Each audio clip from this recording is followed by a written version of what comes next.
రేపు జరగబోయే గ్రామ సభలో నువ్వు పాల్గొనాలి బ్రో. ఈ విలేజ్ మారాలంటే నువ్వు అక్కడికి వెళ్ళి క్వశ్చన్ చేయాలి. నువ్వు రేపు జరగబోయే గ్రామ సభలో పార్టిసిపేట్ చేయి.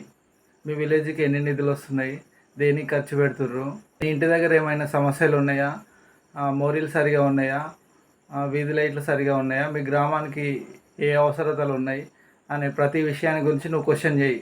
నువ్వు క్వశ్చన్ చేస్తేనే మీ విలేజ్ అనేది మారుతుంది. మీ విలేజ్ మారినప్పుడే నీ మండలైనా, నీ జిల్లా అయినా, నీ దేశమైనా బాగుపడుతుంది. సో నువ్వు డైరెక్ట్గా సీఎంను క్వశ్చన్ చేస్తాను కాదు, నీ కళ్ళ ముందు జరిగే అన్యాయాన్ని ఫస్ట్ అరికట్టు. నీ విలేజ్లో గవర్నమెంట్ నుండి వచ్చిన డబ్బుల్ని దుర్వినియోగం చేస్తున్నారా అన్న విషయాన్ని నువ్వు తెలుసుకో ఫస్ట్. నీ విలేజ్లో నువ్వు క్వశ్చన్ చేసిన రోజే నీ గ్రామం అనేది మారుతుంది. నీ ఒక్కని ద్వారా నీ చుట్టుపక్కల ఉన్న వాళ్ళందరికీ మేలు జరుగుతుంది. సో రేపు జరగబోయే గ్రామ సభలో నువ్వు పాల్గొని నువ్వు క్వశ్చన్ చేయి. నువ్వు క్వశ్చన్ చేసినప్పుడే నీ గ్రామంలో జరిగే విషయాలన్నీ నీకు తెలుస్తుంది. సో నువ్వు నీ గ్రామాన్ని మార్చుకోవాలంటే నువ్వు గ్రామ సభకు వెళ్ళు. నీ గ్రామంలో ఏవేవి లోట్లు ఉన్నాయి, ఎక్కడెక్కడ మోరీలు సరిగా లేవు, ప్రతిరోజు శానిటేషన్ చేస్తురా లేదా, వాళ్ళ ఎజెండా ఏముంది, నెక్స్ట్ ఫ్యూచర్లో గ్రామానికి వచ్చిన డబ్బులతోటి వాళ్ళు ఏమేమి చేద్దాం అనుకుంటారు, ప్రతి ఒక్క విషయం నువ్వు తెలుసుకో.